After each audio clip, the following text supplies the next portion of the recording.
Can you put glass in a vac sealer? Hey Siri, can you put glass in a vacuum sealer? Okay, if everything explodes, don't panic. Never, ever done this in my life. Okay, we're on. This one's going to be very simple. This is, well, I say simple. We're going to call it something that's not something because I don't want people to get upset about me. Call it something that it's not. So, let's get the whiteboard out. My friend Gorgeous Robert's been coming in and doing pictures once again. Thanks, man. This one, it's not going to be something that you think it should be. It's going to be something else that we can turn it into. What it's going to be called is a falafel, or we call it a falafnot because it's not a falafel. So a traditional falafel is made from chickpeas and some other stuff. What we're going to do is we're going to use the old mighty sweet potato, and we're going to use some couscous / bulgar, or maybe a mixture of the two. This is getting really wobbly. Might need to. Yes, and then that is going to make our wonderful little falafel. We'll then make a little flatbread. I'll show you a pickled onion, a technique which I haven't tried, but I've seen it lots and I feel like I should try it. And then some yogurt and mint. It's really simple. I used to make this loads when a wee man was a little baby. We used to make this rabbit. It was great. It needs to be treated a bit better. First things first, what we're going to do is sort these potatoes out. It's a great lesson in building sides of flavour. You know what I always say about building a base flavour? Well, this is where you can build one base, another base, and combine, and then you make something tasty. So I'm not even going to do anything to these. I'm not too bothered about the skin on these. We'll use some very expensive oil just for a laugh. Wow, this was #gifted. All you need to do now is season this up. Now you could put a spice mix on this, but sometimes when I do a spice mix on potatoes, it ends up burning a little bit. So I like to just sort of roast these, build up some sexy flavour, salty goodness, and then off we go. Get that in the oven, forget about it, phase one complete.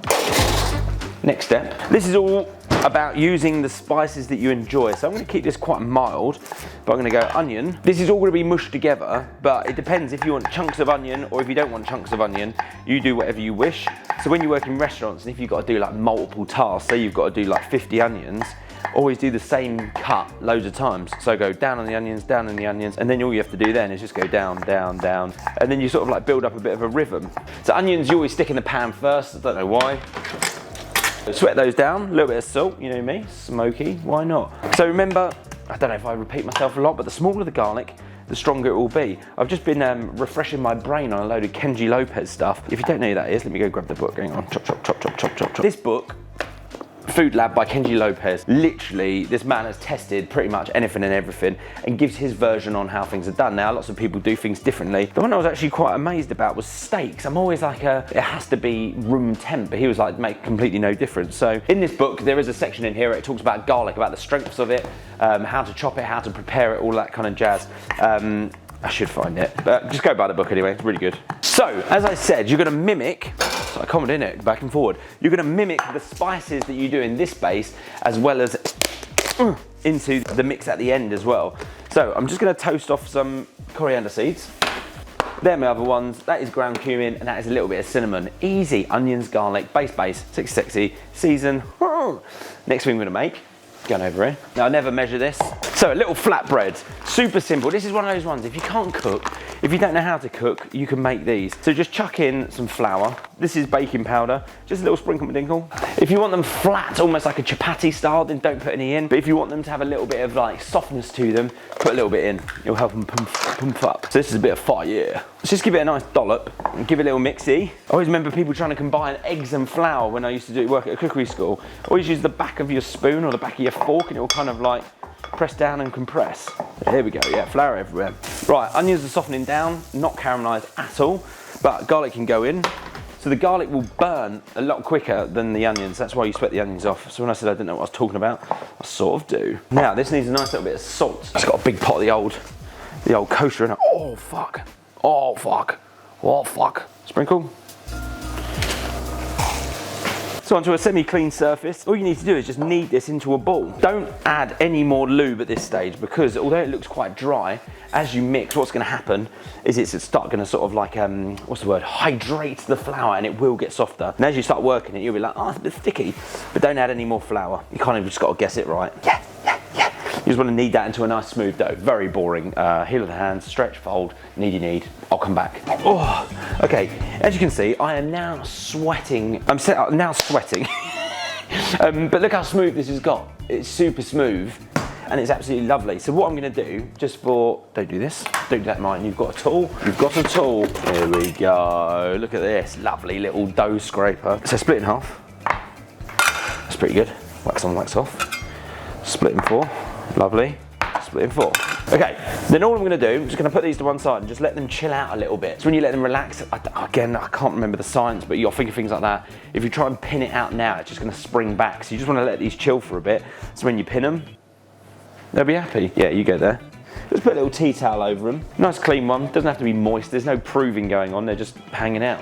Over here, I've got a pan of water. How exciting. If you're gonna be cooking something like couscous or a bulgar or a rice, you know, you can put a stock cube in there if you really want to, because think, rice is dry, couscous is dry, all you're doing is rehydrating it, so sucky sucky, absorby zorby. All I've got here is some bulgur wheat and couscous. Don't need loads, goes on the heat at the back. These are our onions, softening down. We're gonna go in with our cumin, a little bit of cinnamon. I like a little bit of cinnamon, just a little bit, look. Just that sort of like subtle nuance at the back of it all. Coriander, one of my favourites.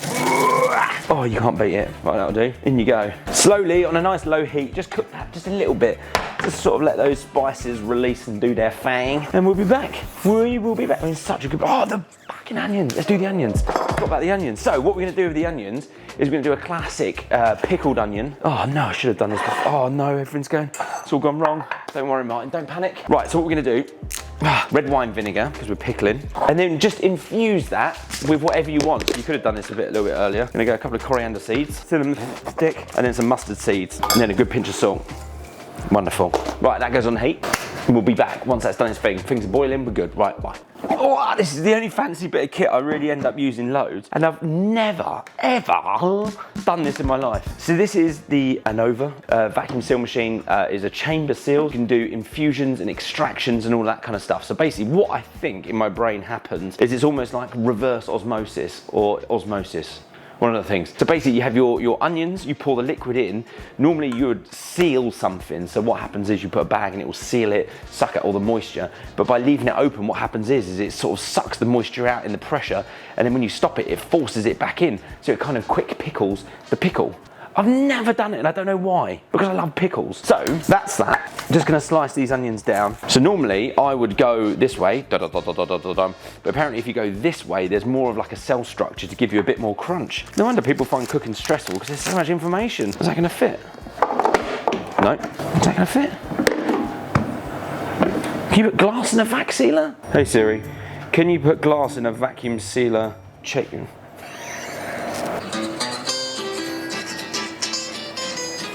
Placing the lid, but I am not closing it all the way. Right, if he's done it, he's got a chef's jacket on, you must be able to. Okay, if everything explodes, don't panic. I'm a fully trained idiot. Right, so here's our liquor. Yum. Right, I think there's just a setting. There's a button over here, infuse extract. Bloody hell, start. Look at it. I think they need to be under. I'm gonna stop it and get that liquid underneath. Whoa! Those ones underneath, can you see them? They're going already. Right, come on mate, get underneath there. Right, infuse, go.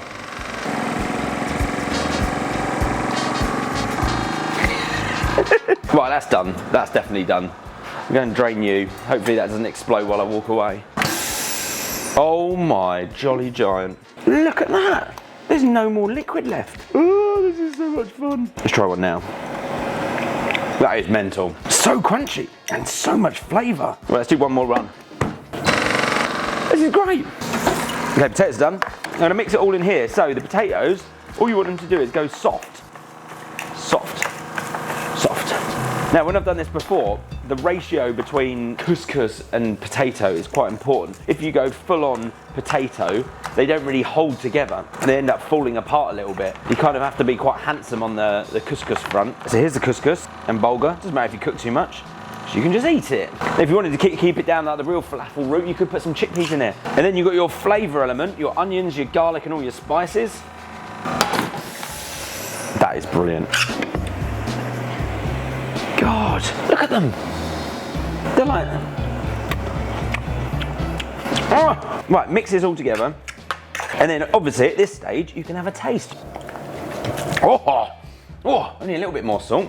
And then whenever I do things like this, I don't give a specified amount, but just sort of like a very fine covering, like it's Christmas Day or something. Like the snow is jingling, you've spent a night out in Colombia. Give that a little mix together and that'll kind of like help pull it together. And we are in a very good place. There you go, there's your mix. Let's start cooking things and I'll be back. Bye-bye. Oh my God, my sweet child. It's so hot in here. Right, let's just take a step back and have a little think. If you're going to start cooking food and you want to make it taste tasty and you want to think about constructing dishes, then this is a good one to think about it. Always a lesson in food, always a lesson in food. So, tortilla. I'd say this is the carrier of flavour. So, not a great deal of flavour in there. Yes, it may bring this sort of like nice earthy tone, but it's nothing that you're going to write home about and be like, I'm going to make that and have that every single day on its own. No. Sweet potato mix. Clues in the title. Sweet potato is sweet. Now, if you haven't seen my sweet mashed potato video where I use a little bit of vinegar at the end just to sort of like pick up those sweet notes, bosh, go and have a look. Beautifully seasoned. I'd say it's quite, it's got the element of spice, there's a nice bit of flavour, but the sweetness, think about the sweet potato. Then, what cuts through sweet or helps balance sweet or brings something to the party? Pickles. So that is your sour or your acid, which will help balance out that sweetness, therefore giving you a complete delicious dish. Then all you need to think about then adding to it is something like yogurt. Yogurt will give you a creamy mouthfeel, but then also a small element of acidity as well. And then what else do you want to bring? Do you want to bring a bit of floral, a bit of heat? That's where your garnishes come in. So you can put a bit of fresh mint and a little bit of chili powder, put it on top, bosh, you've got a wonderful meal. So that's how you balance flavours. That's a weird vegan. But that's what you should think about when you're cooking dishes, because that is how you make food taste nice. Have a little think. Right, these are my little flatbreads. You press them out however you want. I normally just go around my fingers like this. Well, they turn. Oh, I've made a hole in it. Skills, Odell. Skills. Doesn't matter. Rustic, innit? Shows it's handmade.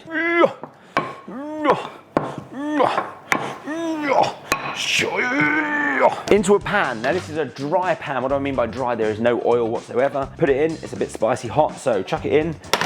Let it go. And then you can turn your attention to the others. So when you're doing these, get yourself like a dry tea towel. Once you've done them, put it in between the dry tea towels, stack up. The moisture will keep them from going crispy and you'll have a wonderful, soft, little pliable, tortilla-y, floury, flatbread thing. See these bubbles? Bubbles. These are good. Let it go. All right, look, lovely. Grab it aside, flip it. Perfect. Watch out for the steam. There you go. Look, see that? Nice little flatbread. Put that there, fold that over, chuck the other one in.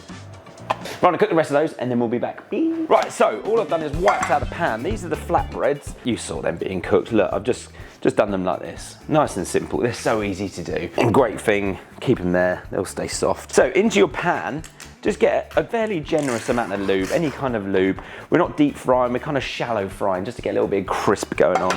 So while it gets warm, get yourself a spoon. I found just doing them as like a rough blob. If you make them massive like that, they're a nightmare because you can't fit them all in your gob. Kind of something like that. I'm just gonna do 2, no, I'll do 3, because I'm hungry. That will keep in the fridge. You can make them like this, shape them however you want, freeze them, and then you could even pane them if you really wanted to get a super crispy outside feel. But I can't be bothered. Into hot oil, lay away from you. When you're cooking things in oil and they're like quite fragile, obviously if you play around with them a lot, they're gonna fall apart. But also what will release from the oil is creating some kind of like skin or some kind of crust. So control the heat, don't put it too hot, otherwise they'll burn before they create the crust. So let them sizzle away and then we'll come back. Here's one for you. If you ever need to turn something, maybe like a scallop, like in a pan, and you've got a side, use gravity. Pull it up the side, let it fall over. Oh. Move it round, pull it up the side, let it fall over. Right, we're gonna start building this. I'm gonna take one of my wonderful little flatbreads. Look how floppy they are. They don't crack, they don't crumble, because what you've done is you've created whatever it is. So keep it simple. Just got a little bit of yogurt here. Then these little things, look at them just having a great time. They don't need cooking all the way through because you've cooked everything in there already. They just need to be warm. So let's chuck all 3 of them in there. Then you've got your pickled onions, which are actually really quite tangy, quite good actually. A little bit of sugar in there could have been a nice addition on this, but I didn't bother. Nice little bit of fresh mint or fresh herb of your choice, whatever you want. So I'm just gonna go a little bit of fresh mint. Ooh. And then what I've got here is I've got a selection of little sprinkle dinkles. So I've got this little bit of smoked chilli, this is from Spice Mountain, dribbling because that's so tasty. In here is some chili ancho flakes. These little things are like great if you just want to have like a little bit of colour or something to a little pop. Also had a little element of smoky hotness. Another great one for colour. These, the gochugaru red pepper flakes, hot pepper powder. But I also picked this up and I haven't even used it, so I'm going to use it now. This is called Shishimi Togarashi. Red pepper, so it's got that stuff in it. Some dried tangerine peel. Oh, black roasted sesame seeds, roasted white sesame seeds, seaweed sugar, ginger, and Japanese powder.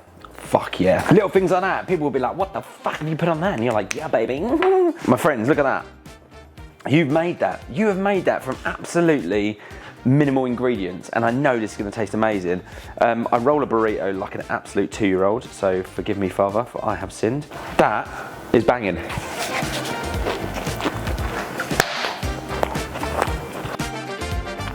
It's everything that you need. The sweetness of the potato, the acidity of the onions, creaminess, brashness, that's amazing. You don't have to do these like I did them. You can just do them stand pickle, put them in there and leave them, but that's quite incredible. Never done it before. I'm gonna do loads of it now. Well, there you go. That is how you make something that is absolutely bloody delicious from absolute bloody scratch. Look, if you like these things, don't forget to do the old like and subscribe and follow and all that kind of jazz, and teaching you how to cook and save the world by not wasting food. I mean, if that doesn't like a like or a share, I don't know what does. And I genuinely care. I know a lot of people that don't, but you should. Love you. Bye-bye.